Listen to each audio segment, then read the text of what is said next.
Jaya Jaya Sri Chaitanya Jaya Nityananda. Jaya Dvaita Chandra Jaya Gaura Bhakta Vrinda. Jaya Jaya Sri Chaitanya Jaya Nityananda.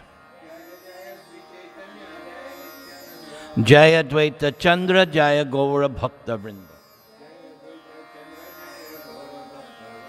Jaya Jaya Sri Chaitanya Jaya Nityananda. Jaya Dvaita Chandra Jaya Gaura Bhakta Vrinda. So this is the third installment of this chapter, The Spiritual Masters. Krishnadas Kaviraj Goswami now says, the Supreme Personality of Godhead, Swayam Bhagavan, taught Brahma and made himself realized. Purport. The English maxim that God helps those who help themselves is also applicable in the transcendental realm. There are many instances in the revealed scriptures of the personality of Godheads acting as the spiritual master from within. The personality of Godhead was the spiritual master who instructed Brahma, the original living being, in the cosmic creation. When Brahma was first created, he could not apply his creative energy to arrange the cosmic situation. At first, there was only sound vibrating the word tapa, which indicates the acceptance of hardships for spiritual realization. Refraining from sensual enjoyment, one should voluntarily accept all sorts of difficulties for spiritual realization. This is called tapasya. An enjoyer of the senses can never realize God, godliness, or the science of theistic knowledge. Thus, when Brahma, initiated by Sri Krishna by the sound vibration, tapa, engaged himself in acts of austerity, by the pleasure of Vishnu, he was able to visualize the transcendental world, Sri Vaikuntha, through transcendental realization. You have a question?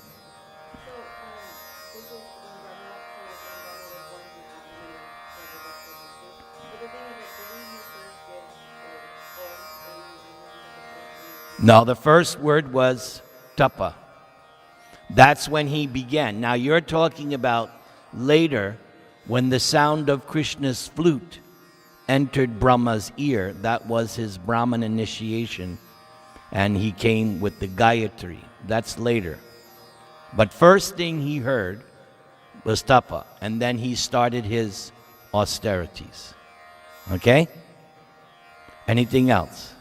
Okay, maybe I should give you the bell because I can't see you. So if you have a question, ring the bell. Okay? Modern science can communicate using material discoveries such as radio, television, and computers. But the science invoked by the austerities of Sri Brahma, the original father of mankind, was still more subtle. In time, material scientists may also know how we can communicate with the Vaikuntha world. Lord Brahma inquired about the potency of the Supreme Lord, and the personality of Godhead answered his inquiry in the following 6 consecutive statements. These instructions, which are reproduced from Srimad Bhagavatam, 2nd Canto, Chapter 9, verses 31 through 36, were imparted by the personality of Godhead, acting as the Supreme Spiritual Master. Please repeat. Jnanang parama guhyang me. Yad vijnana samanvitam. Sa rahasyang tad angang cha. Grihana garitang maya. Please hear attentively what I shall speak to you, for transcendental knowledge about me is not only scientific, but also full of mysteries. Purport. Transcendental knowledge of Sri Krishna is deeper than the impersonal knowledge of Brahman, for it includes knowledge of not only his form and personality, but also everything else related to him. There is nothing in existence not related to Sri Krishna. In a sense, there is nothing but Sri Krishna, and yet nothing is Sri Krishna save and except his primeval personality. This knowledge constitutes a complete transcendental science, and Vishnu wanted to give Brahmaji full knowledge about that science. The mystery of this knowledge culminates in personal attachment to the Lord, with a resulting effect of detachment from anything non-Krishna. There are 9 alternative transcendental means of attaining this stage: hearing, chanting, remembering, serving the lotus feet of the Lord, worshiping, praying, assisting, fraternizing with the Lord, and sacrificing everything for him. These are different parts of the same devotional service, which is full of transcendental mystery. The Lord said to Brahma that since he was pleased with him, by his grace the mystery was being revealed. Yavad ahang yata bhavo yad rupa guna karmaka tataiva tattva vijnanam astute mad anugrahat. By my causeless mercy, be enlightened in truth about my personality, manifestations, qualities, and pastimes. Purport: the transcendental personal forms of the Lord are a mystery, and the symptoms of these forms, which are absolutely different from anything made of mundane elements, are also mysterious. What part? Okay, the transcendental personal forms of the Lord are a mystery. So that means, other than through devotional service and Krishna's causeless mercy, you can try, but you're not going to understand. So that means there's only one way. Yes.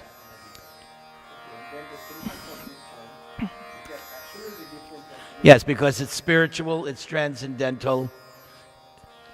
See, mundane elements, everything in other words, we can't speculate unless you have the mercy of Krishna and devotional service. You'll not be able to understand. Like most people cannot accommodate that God has a spiritual form. Most of them think that, yes, there's God, but he doesn't have a form. It's for them to conceive of a spiritual form. Yeah, it's not clicking. And that's only if you do devotional service and you are blessed by Krishna. No, which are absolutely different from anything made of mundane elements. Yeah, but we don't consider that material. If you're talking about the Arch of Vigraha, if we think that that's material, Pashandi, atheist, what we understand, this is why we don't do idol worship. We don't do idol worship because we're not worshiping a statue. We're worshiping God. It may look like material elements, right? But we are informed, no, this is no longer mundane, just like the Shila, right? That deity is not installed. That Shalagram Shila, like other deities you call, and Krishna agrees, but the Shalagram Shila is directly. There's no installation calling the deity. No, if you get a Shila, and that's why you commit any offense, you get 100% the reaction, because it is directly Satchid Ananda. Okay? You're clear?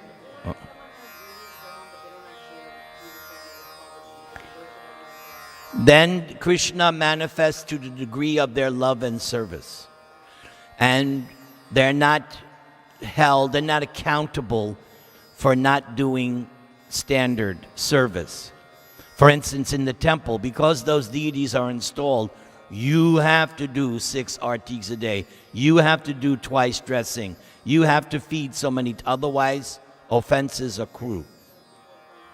Then you're not held so responsible. And that's why from the beginning, what did I preach at Namahat? Gornitai, Gornitai, Gornitai. Don't run the risk.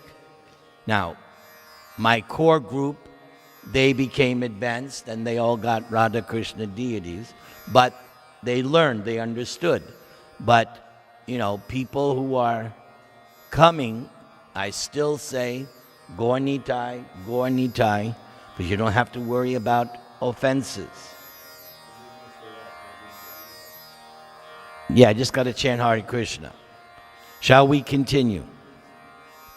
The innumerable forms of the Lord, such as Syamasundara, Narayan, Rama, and Gaurasundara, the colors of these forms, white, red, yellow, cloud-like Shyam, and others, his qualities as the responsive personality of Godhead to pure devotees, and as impersonal Brahman to dry speculators, his uncommon activities like lifting Govardhan Hill, marrying more than 16,000 queens at Dwaraka, and entering the rasa dance with the damsels of Braja, expanding himself in as many forms as there were damsels in the dance.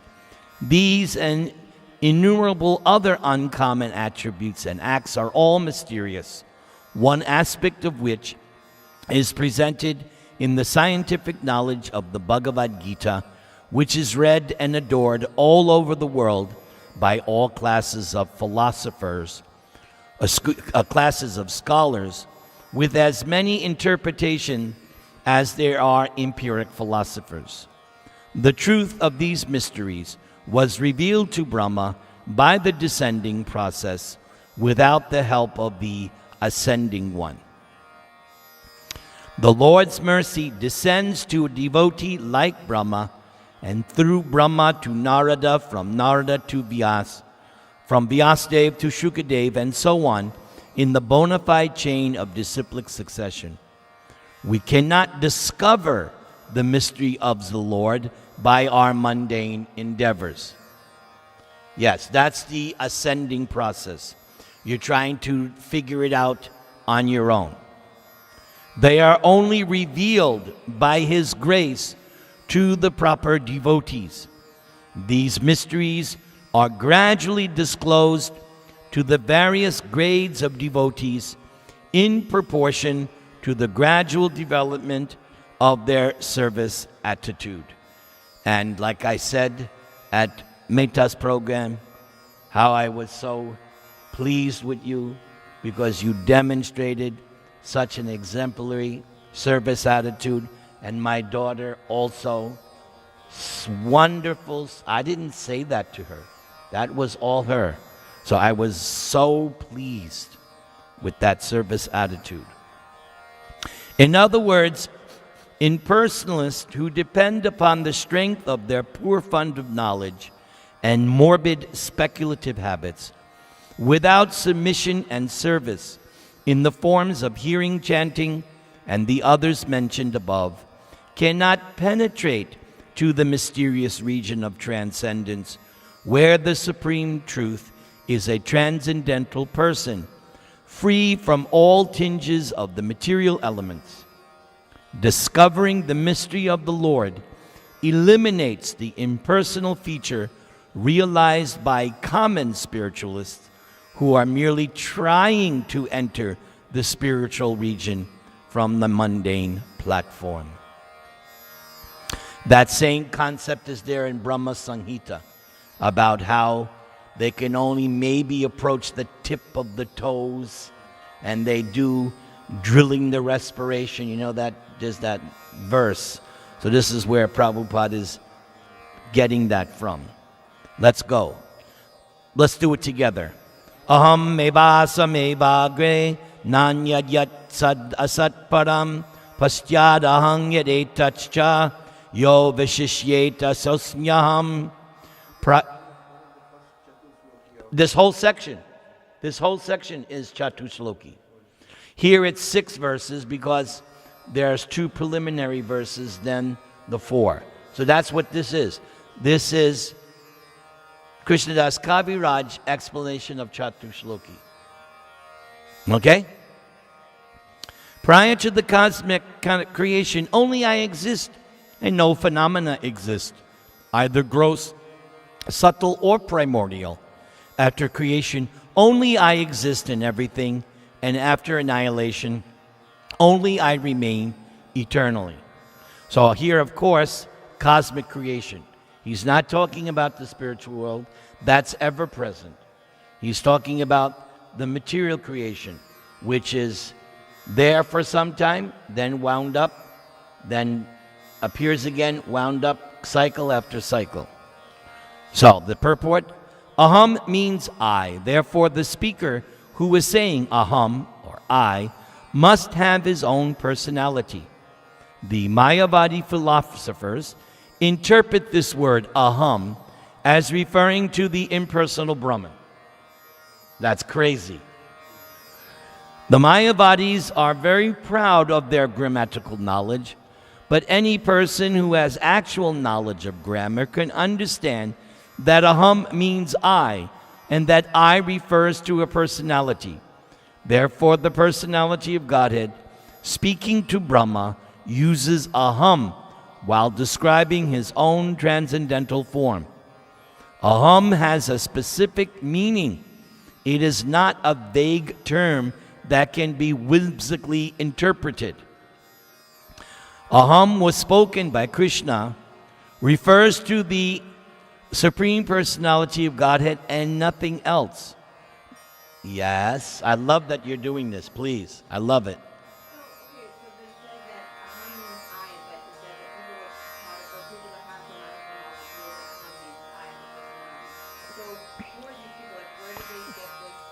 Mayavadis, because they twist.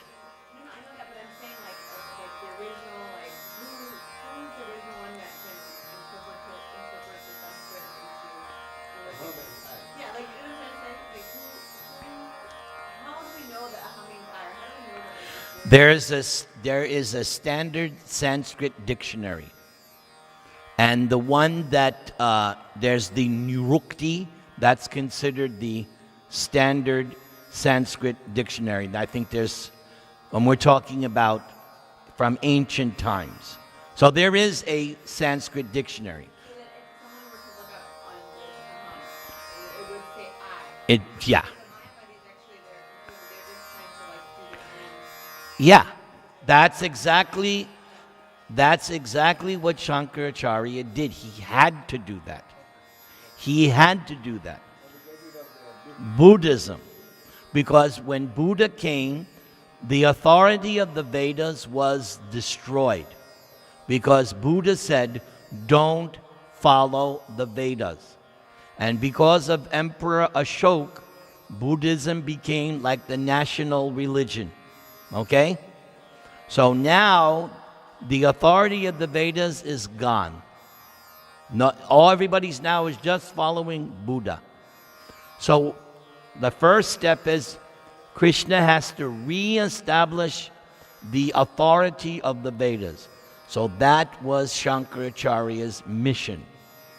But to do that, he had to present a cheating philosophy.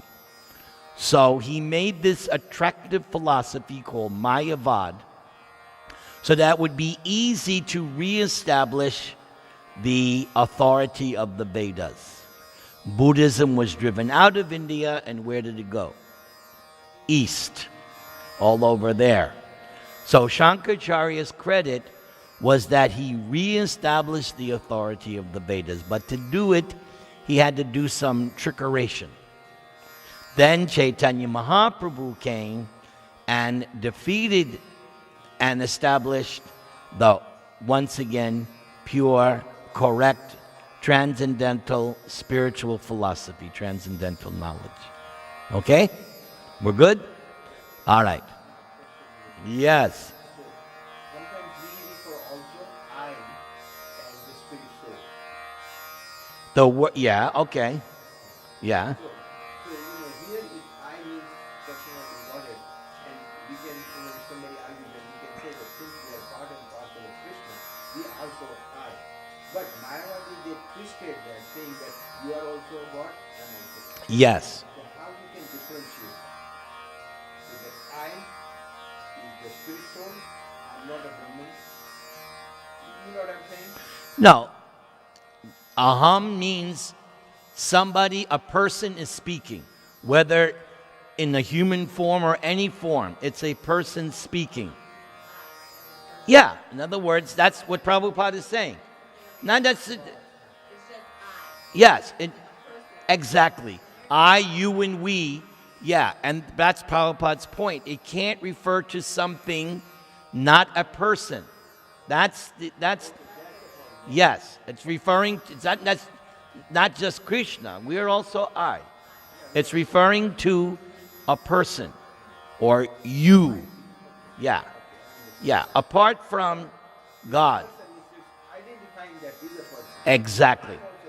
Like this, this recorder can't say I because it's not a person.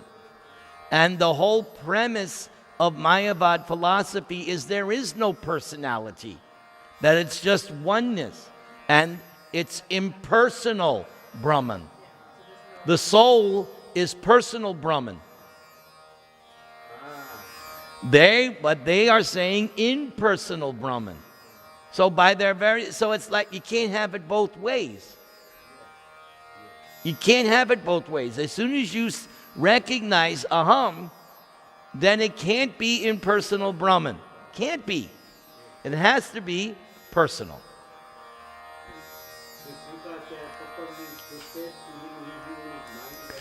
He's doing a job. He's on a covert mission. He's Lord Shiva. No, he is Shiva. He is Shiva. And he did that on the order of Krishna. So, yeah, he was on a mission. And Shiva is greatest devotee of Narayan. So if he's given a mission, that's...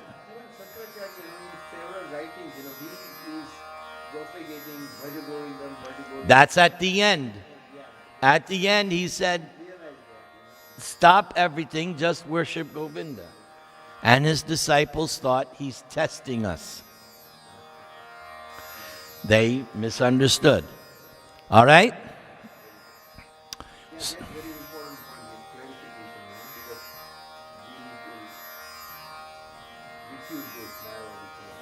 Right.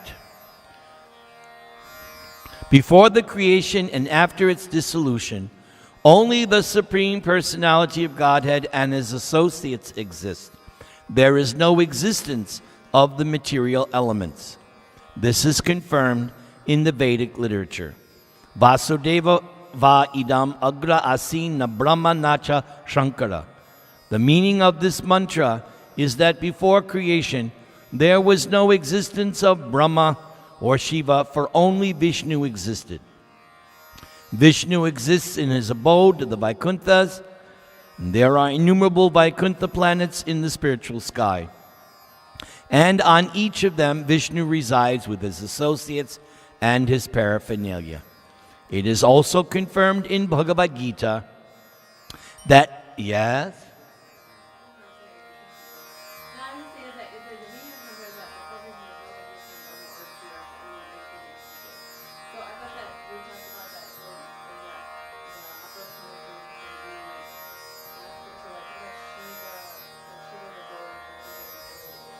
But that's in between, that abode is in between the spiritual world and, yes, except for Shiva's abode. Not that Shiva abode. Not that Shiva abode that you read about in Brahma Samhita. Okay, we're talking about The Shiva, yeah, the one that's in the material realm. Okay? All right. It is also confirmed in Bhagavad Gita that although the creation is periodically dissolved, there is another abode which is never dissolved. The word creation refers to the material creation because in the spiritual world, everything exists eternally and there is no creation or dissolution.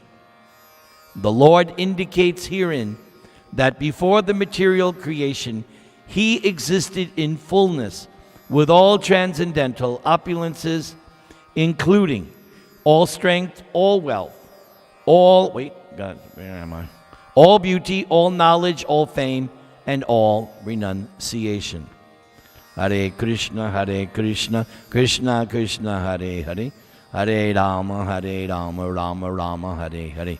If one thinks of a king, one automatically thinks of his secretaries, ministers, military commanders, palaces, and so on. Since a king has such opulences, one can simply try to imagine the opulences of the Supreme Personality of Godhead. When the Lord says, Aham, therefore, it is to be understood that He exists with full potency, including all opulences. The word Yat refers to Brahman, the impersonal effulgence of the Lord. In the Brahma Samhita, it is said, Tad Brahma Nishkalam Anantam Ashesha Bhutam.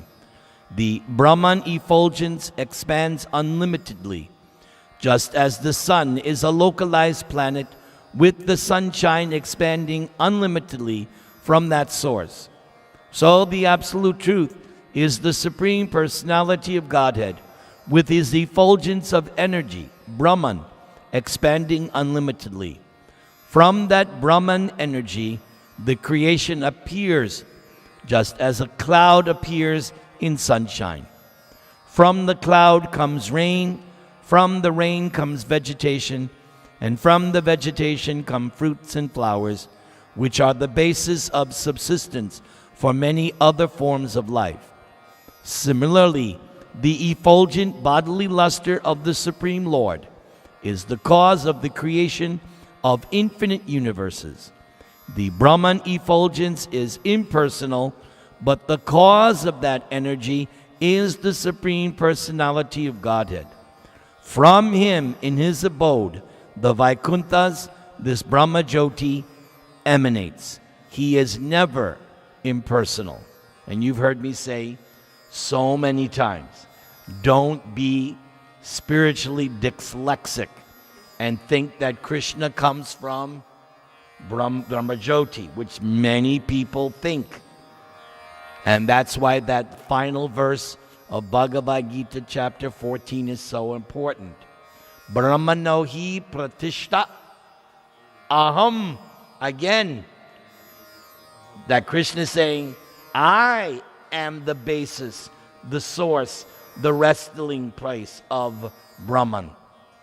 Not that Brahman is the resting place of Krishna. Then the verse would be different. But unfortunately, many people think like that. And that's why all you can do is just quote that verse 1 billion times.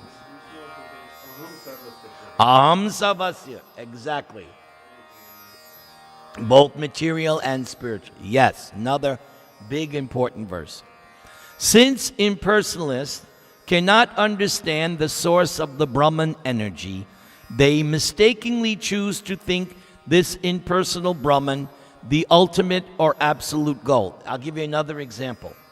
The gross materialists, since they don't accept Brahman, what to speak of Krishna, the gross scientists now say everything came from this material energy, the Big Bang, right? Because that's all the same thing. But he says impersonalists cannot understand the source, so they conclude everything comes from Brahman. And the gross materialists who don't accept anything spiritual, all they can say is, well, in the beginning there was this chunk, and there was this explosion. because that's as far as they can go. All they can know is, well, we see that there's this material energy. That's it. They can't go further. Krishna is blocking their vision, because as I said in section of Kalipalita, it says, Mayavadi Krishna Apradi. Yes, that is correct. Okay, but as stated in the Upanishad, one has to penetrate the impersonal effulgence to see the face of the Supreme Lord. If one desires to reach the source of the sunshine, one has to travel through the sunshine to reach the sun and then meet the predominating deity there. The absolute truth is the Supreme Person, Bhagavan, as Srimad Bhagavatam explains. Sat means effect, and Asat means cause, and Param refers to the ultimate truth, which is transcendental to cause and effect. Similarly, in your favorite chapter of Bhagavad Gita, Krishna says, I am beyond both the fallible and the infallible. Therefore, he's known as Purushottam, a name you know very well. The cause of the creation is called the Mahat Tattva, or total material energy, and its effect is the creation itself. But neither cause nor effect existed in the beginning. They emanated from the Supreme Personality of Godhead, as did the energy of time. This is stated in the Vedanta Sutra, Janmad Yasya Yata. The source of birth of the cosmic manifestation, or Mahat Tattva, is the personality of Godhead. This is confirmed throughout Srimad Bhagavatam and Bhagavad Gita. In the Bhagavad Gita, the Lord says, Dwarkadish, Prabhava, I am the fountainhead of all emanations. The material cosmos, being temporary, is sometimes manifest and sometimes unmanifest, but its energy emanates from the Supreme Absolute Lord. Before the creation, there was neither cause nor effect, but the Supreme Personality of Godhead existed with his full opulence and energy. The words Paschat Aham indicate that the Lord exists after the dissolution of the cosmic manifestation. When the material world is dissolved, the Lord still exists personally in the Vaikunthas. During the creation, the Lord also exists as he is in the Vaikunthas, and he also exists as the Supersoul within the material universes. This is confirmed in the Brahma Samhita, Goloka Eva Nivasati. And although he is perfectly and eternally present in Goloka Vrindavan in Vaikuntha, he is nevertheless the all-pervading Akhilatma Bhuta. The all-pervading feature of the Lord is called the Supersoul. In the Bhagavad Gita, it is said, Ahang Kritsnasya Jagata Prabhava. The cosmic manifestation is a display of the energy of the Supreme Lord. The material elements, earth, water, fire, air, ether, mind, intelligence, and false ego, display the inferior energy of the Lord, and the living entities are his superior energy. Since the energy of the Lord is not different from him, in fact, everything that exists is Krishna in his impersonal feature. Sunshine, sunlight, and heat are not different from the sun, and yet simultaneously they are distinct energies of the sun. Similarly, the cosmic manifestation and the living entities are energies of the Lord, and they are considered to be simultaneously one with and different from him. The Lord therefore says, I am everything, because everything is his energy and therefore not different from him. Yo Vishishyeta Sosmi Aham indicates that the Lord is the balance that exists after the dissolution of the creation. The spiritual manifestation never vanishes. It belongs to the internal energy of the Supreme Lord and exists eternally. When the external manifestation is withdrawn, the spiritual activities in Goloka and the rest of the Vaikunthas continue, unrestricted by material time, which has no existence in the spiritual world. Therefore, in the Bhagavad Gita it is said, Yad gatva na nivartante tadamam paramang mama. The abode from which no one returns to this material world is the supreme abode of the Lord. Let's chant together. Ratertang yat pratiyeta na pratiyeta chatmani tad vidyad atmano mayang yata baso yata tama. What appears to be truth without me is certainly my illusory energy, for nothing can exist without me. It is like a reflection of real light in the shadows, for in the light there are neither shadows nor reflections. And just the other day on Facebook, somebody posted a picture of a candle, and the flame had no shadow. The base of the candle had a shadow, but the flame, no shadow. And that's exactly here. For in the light, there are neither shadows nor reflections. I thought that was, I never saw that. That was like so nice. Very nice. In the previous verse, the absolute truth and its nature have been explained. One must also understand the relative truth to factually know the absolute. The relative truth, which is called Maya, or material nature, is explained here. Maya has no independent existence.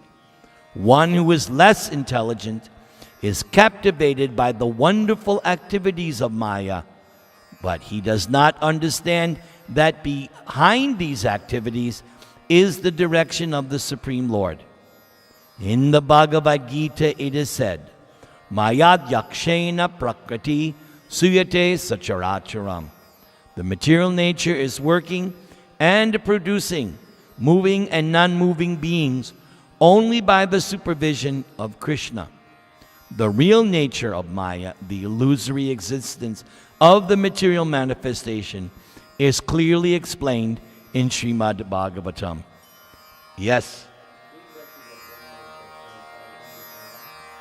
So this Maya in the material world is known or is supervised by Buddha.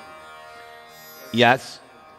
Yes. So one question was raised to me when I was in teaching in Croatia, that what is the difference between Buddha and Subhadra Maya? What is Subhadra Maya's position in this material world? I just read. Maya is called Bhadra. Subhadra is internal, spiritual. Maya is material energy. And you know from Brahma Sanghita, which you chant every day, she is the shadow. She is Radharani's shadow. No, Maya. Subhadra is Yoga Maya. Subhadra.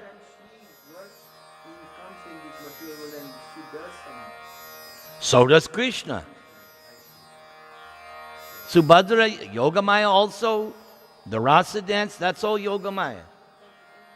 That's the internal. The Rasa dance is not external energy. So Bhadra means Maya and Subhadra is Spiritual.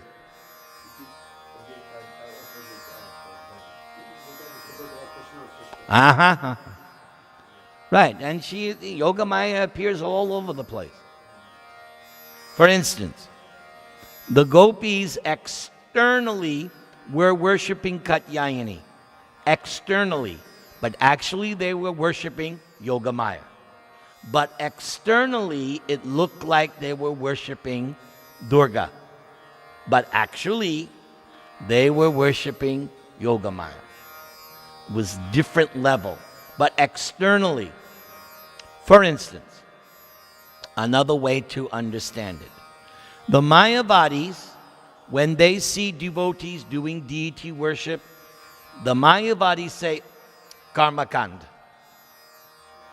Because to them, their angle of vision, oh, you're doing actions, that's Karmakand.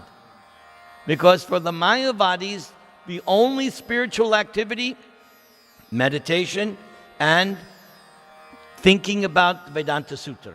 That's it. Other than that, even eating is Maya for them, because they're Mayavadis. Everything is Maya. Everything is Maya except meditation and, of course, because Krishna is Maya, because it has form. And even this conception of I, that's also Maya. There's no conception of I. It's just one. There's no I, you. Mayavadis, yes. Everybody is one. Okay? Yeah, they cannot accept individuality. As soon as they accept individuality, the whole thing's finished. All right, let's continue.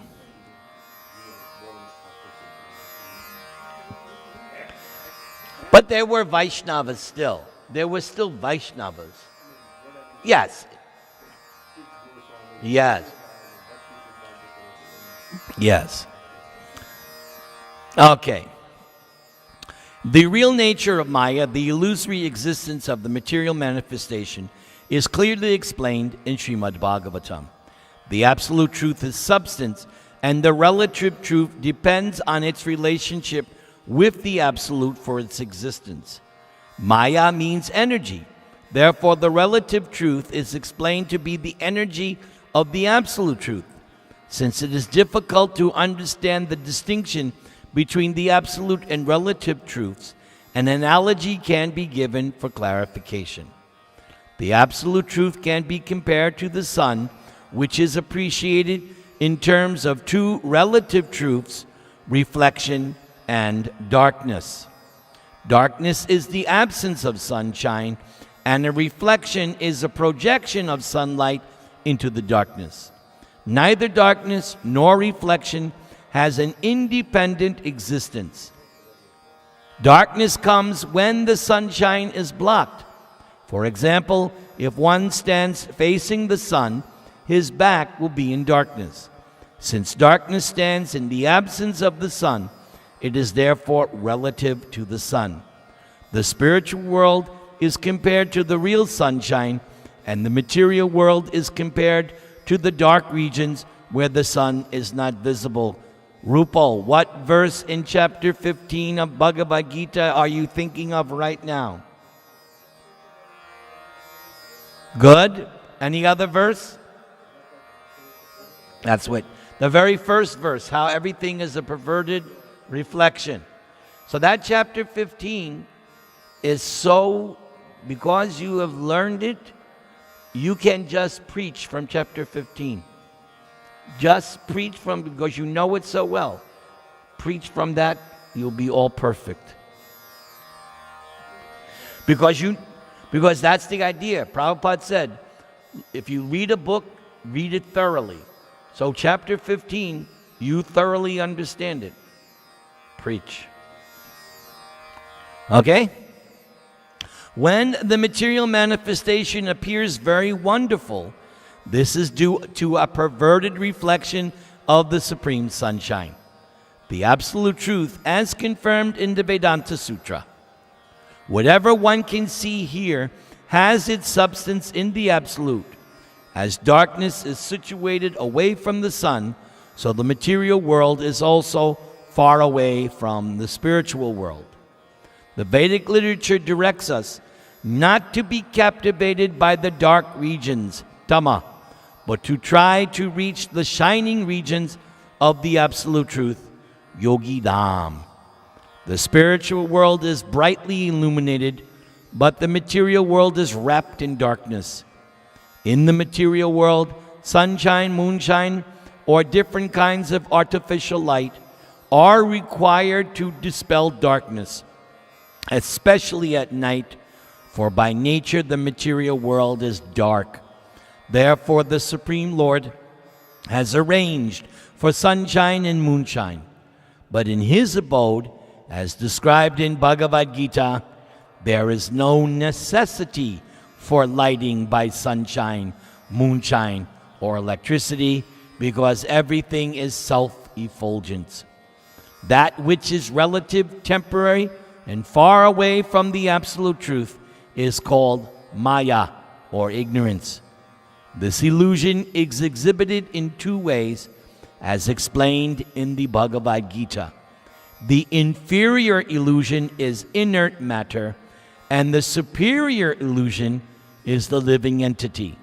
The living entities are called illusory in this context only because they are implicated in the illusory structures and activities of the material world. Just like we say Nitya Baddha, eternally conditioned. But once you surrender to Krishna, then you become Nitya Mukta. You regain your original eternal status of liberation, because that's where you started from. Now we're Nitya Baddha. But by this process, we'll regain our Nitya Mukta idea. Okay? Actually, the living entities are not illusory, for they are parts of the superior energy of the Supreme Lord and do not have to be covered by Maya. If they do not want to be so, free will. The actions of the living entities in the spiritual kingdom are not illusory. They are the actual, eternal activities of liberated souls. Yata mahanti bhutani bhute socha vacheshvanu pravashant yano pravishantani tatateshu nateshvaham. As the material elements enter the bodies of all living beings and yet remain outside them all, I exist within all material creations and yet am not within them. Rupal, what philosophy was just spoken by Narayan?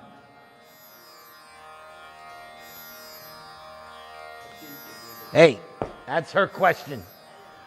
You knew that. Something is simultaneously one and different. So Krishna says, I enter, and at the same time, I haven't, because here I am. Okay? Purport. The gross material elements, earth, water, fire, air, and ether, combined with the subtle material elements, remember, subtle material elements, mind, intelligence, and false ego, to construct the bodies of this material world, and yet they are beyond these bodies as well. Any material construction is nothing but an amalgamation or combination of material elements in varied proportions. These elements exist both within and beyond the body. For example, although the sky exists in space, it also enters within the body. Similarly, the Supreme Lord, who is the cause of the material energy, lives within the material world as well as beyond it. Without his presence within the material world, the cosmic body could not develop, just as without the presence of the spirit within the physical body, the body could not develop. The entire material manifestation develops and exists because the Supreme Personality of Godhead enters it as Paramatma, or Supersoul. The Personality of Godhead, in his all-pervading feature of Paramatma, enters every entity, from the biggest to the most minute. His existence can be realized by one who has the single qualification of submissiveness, and who thereby becomes a surrendered soul. The development of submissiveness is the cause of proportionate spiritual realization. What verse in Bhagavad Gita? What verse? Come on.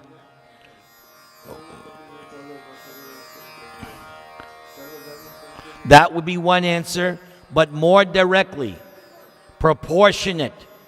What verse in Bhagavad Gita would handle this proportionate? Think of chapter 4, the famous verse in chapter 4. Ye yatamang prapajante tangs tataiva. As they surrender unto me. That's what proportionate means, right? So that would be a more complete.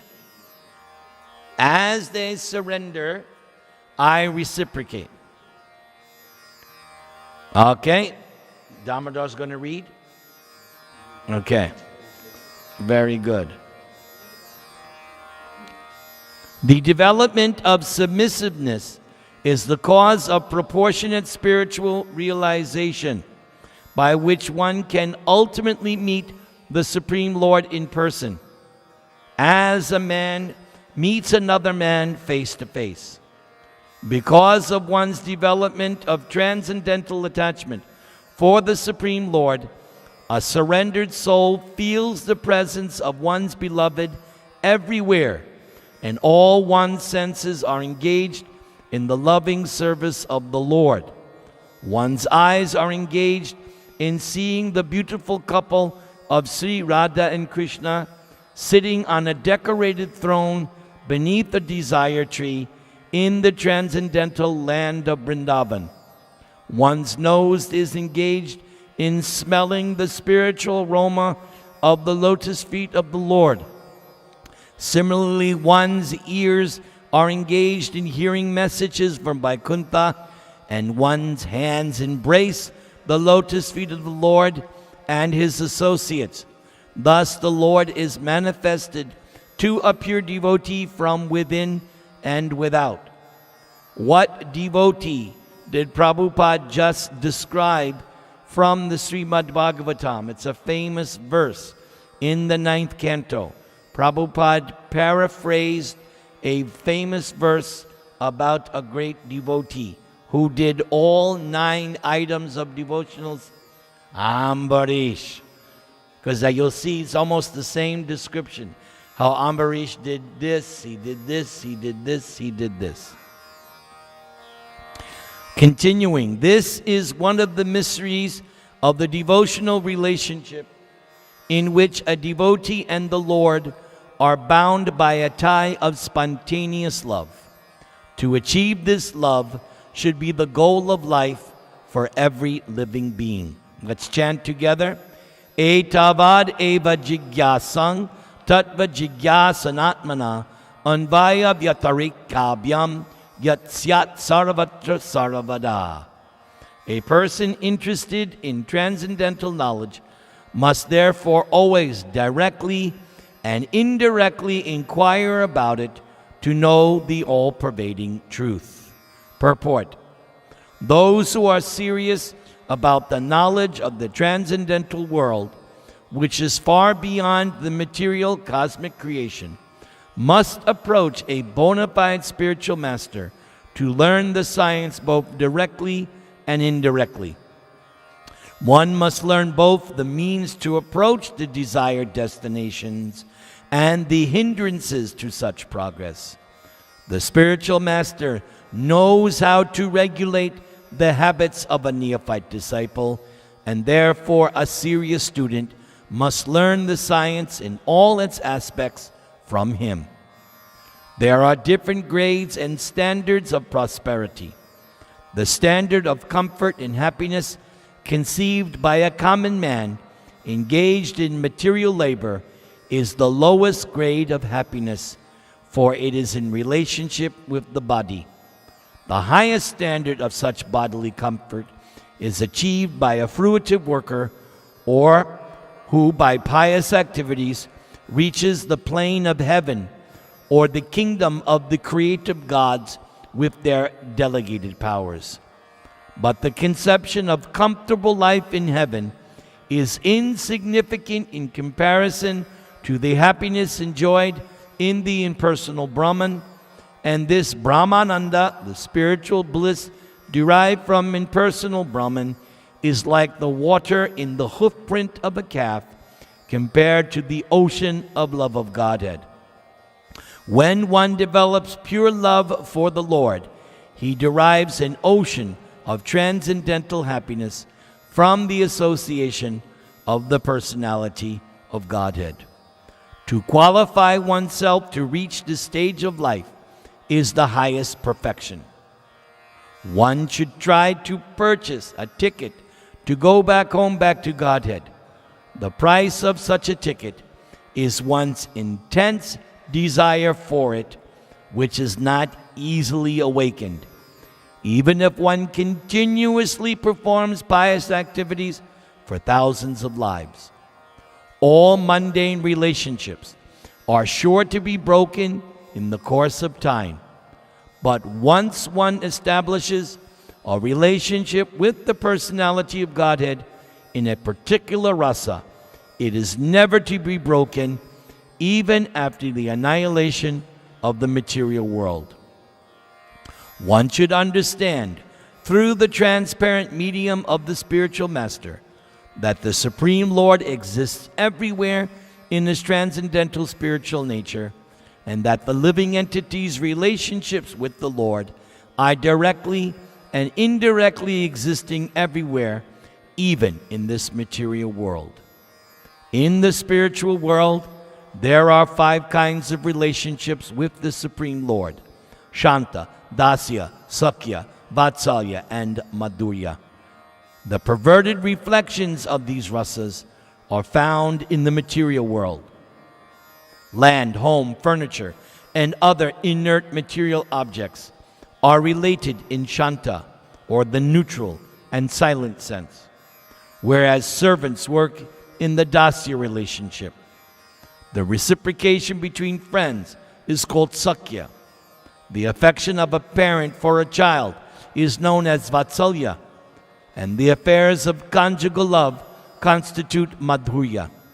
These 5 relationships in the material world are distorted reflections of the original pure sentiments, which should be understood and perfected in relationship with the Supreme Personality of Godhead, under the guidance of a bona fide spiritual master.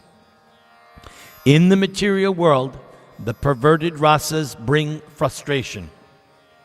If these rasas are re-established with Lord Krishna, the result is eternal, blissful life.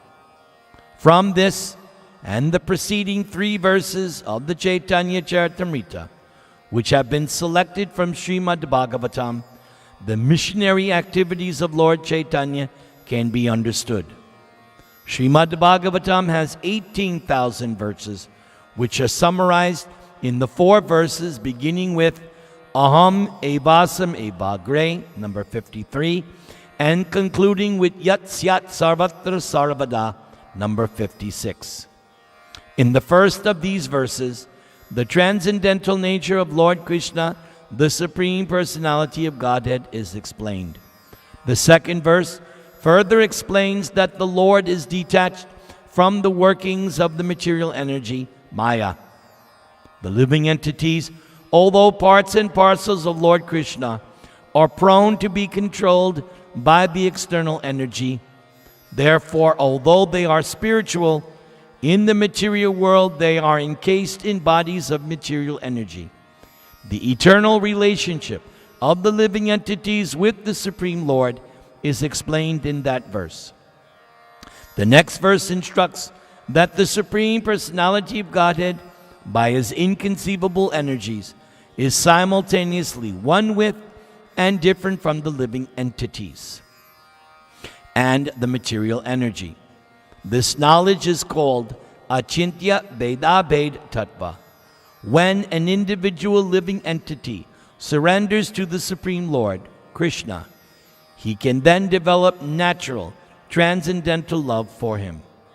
This surrendering process should be the primary concern of a human being. In the next verse, it is said that a conditioned soul must ultimately approach a bona fide spiritual master and try to understand perfectly the material and spiritual worlds, and his own existential position. Here the words Anvaya Vyatirikabhyam directly and indirectly suggest that one must learn the process of devotional service in its two aspects. One must directly execute the process of devotional service and indirectly avoid the impediments to progress. Hare Krishna, Krishna